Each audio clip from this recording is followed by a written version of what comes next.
안녕하세요. 용산 구민을 위한 생활 속 도시계획 강의를 맡게 된 용산구 도시계획위원이자 서울시 민간임대주택 통합심의위원인 이은숙이라고 합니다. 본래 이 강의는 도시계획에 대해 일반인들이 쉽게 이해하실 수 있도록 오프라인 강의로 진행하고자 했으나 코로나로 인해 온라인 강의로 진행하게 되었습니다. 그래서 여러분과의 소통이 어려운 점을 고려해서 주민 여러분의 입장에서 궁금한 것을 물어보고 제가 미리 요청드린 내용을 설명해 주실 참여자를 한 분 모셨습니다. 네, 안녕하세요. 이은숙 위원님과 함께 이 강의를 진행할 강전용입니다.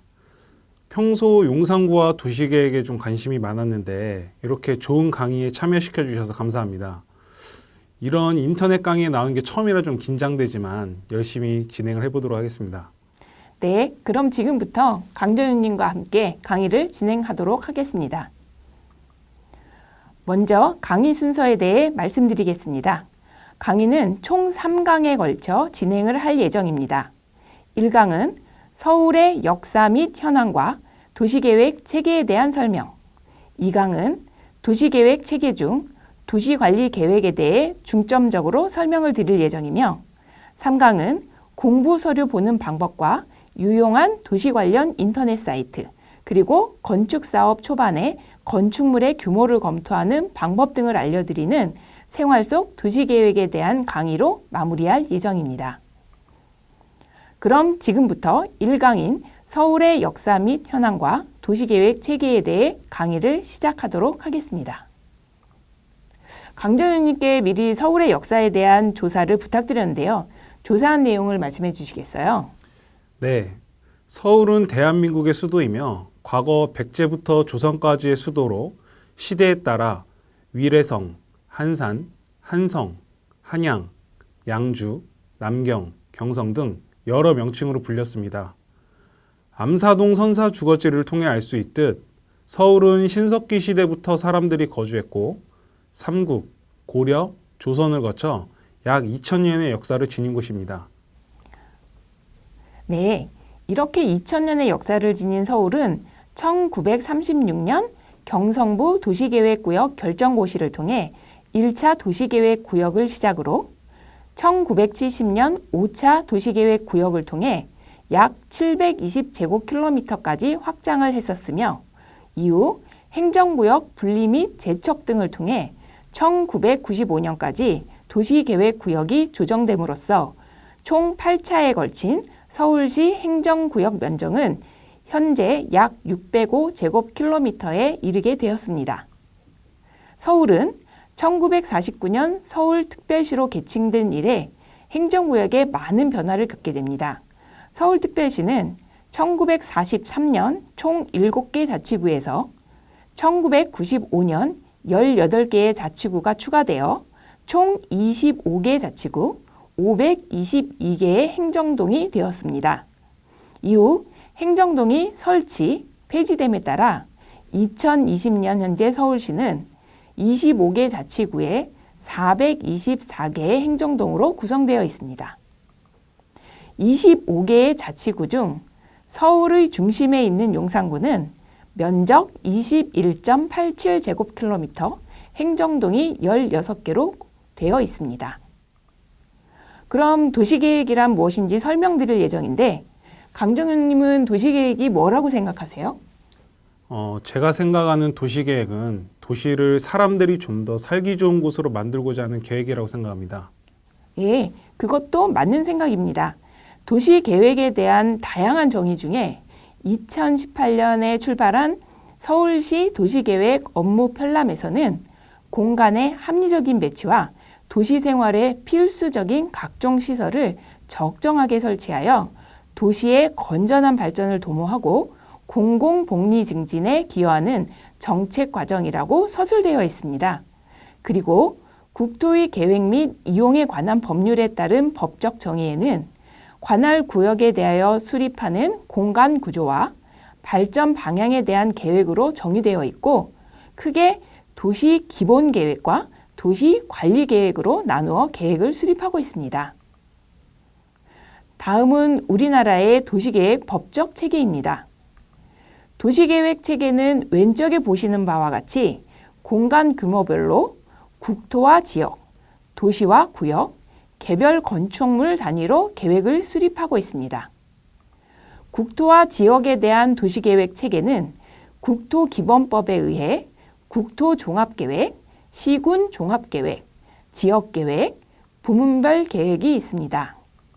그리고 도시와 구역에 대한 도시계획 체계는 약칭으로 국토계획법이라고 불리우는 국토의 계획 및 이용에 관한 법률에서 광역도시계획, 도시기본계획, 그리고 각 개별법에 의한 사업계획이 있으며 마지막으로 개별 건축물에 대한 계획은 건축법에서 규정하고 있습니다. 근본 강의에서는 국토계획법에 따른 도시계획에 대해 중점적으로 설명드리겠습니다. 먼저 도시기본계획에 대해 설명드리겠습니다. 도시기본계획이란 도시의 기본적인 공간 구조와 장기 발전 방향을 제시하는 종합계획으로서 도시관리계획 수립의 지침이 되는 계획입니다. 다른 법률에 따른 각 부문별 계획, 지침 등은 가장 상위 계획인 이 도시기본계획을 따라야 합니다. 계획 수립 시점으로부터 20년을 기준으로 목표 연도를 잡으며 5년마다 목표 연도 계획 인구의 적정성 등 도시기본계획의 타당성을 전반적으로 재검토하여 이를 정비합니다. 수립 주체는 특별시장, 광역시장, 특별자치시장, 특별자치도지사, 시장 또는 군수입니다. 도시기본계획 수립 시 포함되어야 할 내용은 지역의 특성과 현황, 계획의 목표와 지표의 설정, 공간 구조의 설정, 토지 이용 계획 등이 있습니다. 그럼 강정영 님께서 서울시의 도시계획 수립 절차에 대해 설명해 주시겠어요? 네, 위원님께서 미리 말씀하셔가지고 서울시의 도시계획 수립 절차에 대해 알아보았습니다. 2018 서울시에서 출판한 도시계획 업무편람에서는 위원님께서 앞서 설명하신 계획 내용을 포함한 기초조사를 토대로 주민 의견을 최대한 반영한 기본계획안을 수립하여 안건을 올려 게시판 및 인터넷 등에 홍보를 합니다. 시의회 및 관계 행정기관 의견 청취 후 14일 전 게시판 게시 및 일간신문 1회 이상 공고를 통한 공청회를 거쳐 국토교통부와 협의를 하고 최종적으로 서울시 도시계획위원회 심의를 통해 도시기본계획 확정 및 공고를 하고 공보에 30일 이상 열람을 합니다. 이렇게 해서 서울시의 도시기본계획 수립이 완료가 됩니다. 강정님께서 열심히 조사를 하셨네요. 감사합니다. 자, 그럼 서울시에서 운영하는 도시기본계획에 대한 조사도 부탁드렸는데요. 설명 부탁드립니다.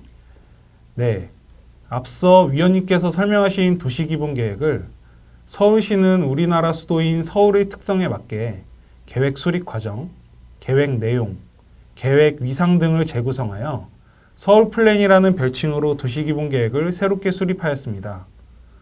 서울 플랜은 주택, 공원 등 물리적인 공간 부분과 산업, 환경, 복지 등 비물리적인 분야를 포함한 종합계획적인 성격을 가지고 있어 서울 플랜을 시행하기 위해서는 서울시 정책의 전 분야를 통합하고 조정하는 역할 부여가 필요하며 이 때문에 서울 플랜에 서울시의 최상위 계획적 위상이 부여됩니다. 네, 설명 감사합니다. 강전용님께서 설명하신 바와 같이 서울 플랜은 우리나라 국토의 장기적인 발전 방향을 제시하는 국토 종합 계획과 수도권 내 행정구역의 기능을 상호 연계하여 성장을 관리하는 광역 도시계획 등 상위 계획과의 유기적인 연계를 고려하여 서울이 보유한 토지 및 자원의 집약적이고 효과적인 활용 방향을 제시하는 서울의 도시기본계획입니다.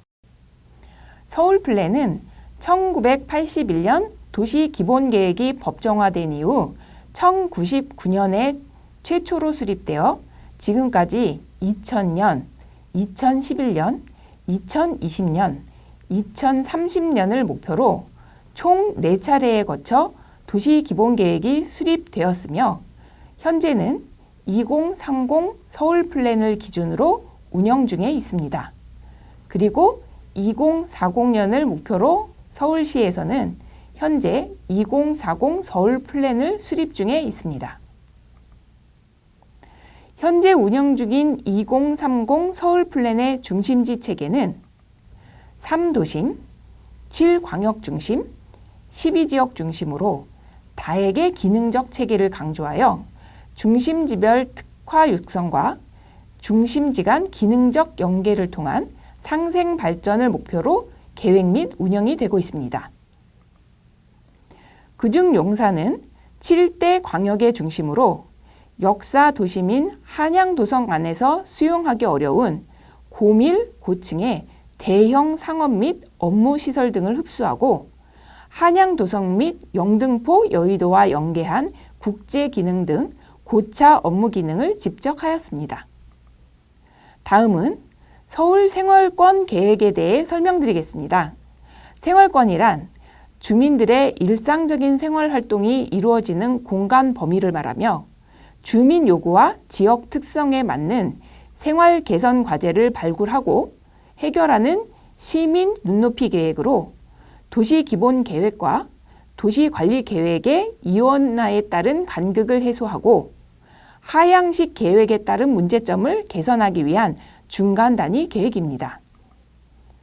생활권 계획은 서울 플랜의 핵심 이슈 및 공간 구조 등의 사항을 생활권 차원에서 구체화하는 후속 계획으로 촘촘하고 세밀한 도시계획 실현을 위해 서울시 전역을 대상으로 생활권별 미래상과 발전 전략, 관리 구상 등을 제시하는 최초의 법정 계획입니다. 경제활동이 이루어지는 권역 생활권과 통근, 통학, 쇼핑, 여가 등 주민들의 일상적인 생활활동이 이루어지는 지역 생활권으로 구분이 되어 있으며 서울시에서 수립되는 모든 법정 기본계획과 서울시 행정계획, 도시관리계획 등을 통합 가이드하는 종합계획입니다. 그럼 강전우님께서 서울의 생활권 공간 구성에 대해 말씀해 주시겠어요? 네, 생활권 공간 구성은 서울 전 지역을 대상으로 대권역 5개 권역 생활권과 소권역 116개 지역 생활권으로 이루어집니다. 권역 생활권은 자연적, 물리적 환경과 토지 이용 특성, 행정구역 등을 종합적으로 고려하여 고차 업무, 상업 등 경제활동이 이루어지는 공간 범위인 5개 권역, 도심, 동북, 서북, 서남, 동남으로 이루어지며 지역생활권은 주민의 일상적인 생활활동이 이루어지는 공간으로서 자치구 행정구역 내 3개 내외 행정동을 1개 지역생활권으로 하여 총 116개 지역으로 이루어집니다. 그중 도심권 내 용산구는 청파 원효 지역생활권, 이촌 한강 지역생활권, 후암 용산 지역생활권, 한남 지역생활권으로 총 4개 지역생활권으로 구분되어 있습니다.